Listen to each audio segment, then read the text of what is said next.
আসসালামু আলাইকুম। আরিফের মৌমাছির দুনিয়ায় আপনাদেরকে জানাই স্বাগতম। আমি আজকে বক্সটা খুলেছিলাম বক্স ডিভিশন দেওয়ার জন্য। আমার এই বক্সে অনেক মাছি আছে এবং সেই মাছিগুলা ডিভিশন দেওয়ার জন্য আমি বক্সটা আজকে খুলেছিলাম। আমার এই চ্যানেলটি সবাই সাবস্ক্রাইব করবেন। আমি মৌমাছি সম্পর্কে ভিডিও করি, আপনারা সবাই জানেন। আমি মৌমাছি সম্পর্কে ভিডিও করার জন্য এই চ্যানেলটা খুলেছি। সবাই আমার এই চ্যানেলটা সাবস্ক্রাইব করবেন। আমার এই বক্সে রানী মৌমাছির সেল দিয়েছে, প্রায় 3টার মতো রানী মৌমাছির সেল দিয়েছে। আপনারা সবাই আমার এই চ্যানেলটা সাবস্ক্রাইব করবেন। ওই যে দেখা যাচ্ছে রানী মৌমাছির সেলটা, ওই যে মাছিগুলা দেখা যাচ্ছে, এখানে অনেকগুলা মাছি, ওটাই হচ্ছে রানী মৌমাছির সেল। এটা অন্য একটা বক্সে দিয়ে দিব। এই যে রানী মৌমাছির সেল দেখা যাচ্ছে, এটা অন্য বক্সে দিয়ে দিলে এটাকে বলে মাছি ডিভিশন। তো বছরে 1টা বা 2টা মাছি ডিভিশন দেওয়া যায়, তার সাথে বেশি মাছি ডিভিশন দেওয়া যায় না।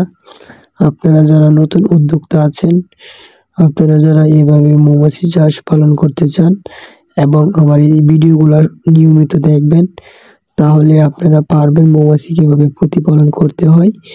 আপনারা প্রত্যেকেই আমার এই ভিডিওগুলোর মধ্যে একটা লাইক এবং একটা শেয়ার করে যাবেন এবং চ্যানেলটা সাবস্ক্রাইব করবেন। মাছিগুলো অত্যন্ত ক্ষিপ্ত, তো আমি আশেপাশে যেতে পারি না, কারণ তারা রানী মৌমাছির সেল দিয়েছে। তো তাই তারা অনেক হুল ফোটায়। আমার হাতে অনেকগুলো হুল ফুটিয়েছে, যা আপনারা দেখতে পাবেন না এভাবে। আসলে ধোঁয়া কিছুই মরতেছে না, তারা প্রচুর ক্ষিপ্ত হয়ে আছে। আপনারা যারা আমার এই চ্যানেলগুলা দেখে থাকবেন, আপনাদের সামনে যদি আমার এই চ্যানেলটা পড়ে থাকে, তাহলে অবশ্যই চ্যানেলটা সাবস্ক্রাইব করবেন। আমার এই ভিডিওগুলো যদি আপনাদের সামনে যায়, তাহলে অবশ্যই একটা লাইক করবেন। আপনাদের সাথে যদি আমি লাইক কমেন্ট কিছু না পাই, তাহলে কেন ভিডিও করব আমি? আমার ভিডিও করার তো একটা মনুষ্যত্বের প্রয়োজন হয়, তাই না? আপনারা যদি আমার ভিডিওগুলা নিয়মিত দেখেন, তাহলে আমার ভিডিও করার একটা সাহস হবে। তো আমি বিভিন্ন জায়গা থেকে মাছি ধরে আনি, এনে বক্সবন্দি করি। আপনাদের বাড়ির আশেপাশে যদি কোথাও মাছি থাকে, আমি একটা স্ক্রিনে নাম্বার দিয়ে যাচ্ছি, সেই নাম্বারে যোগাযোগ করবেন। আমি মাছি ধরার চেষ্টা করব। যদি কিশোরগঞ্জের ভিতরে হয়, তাহলে কল করবেন।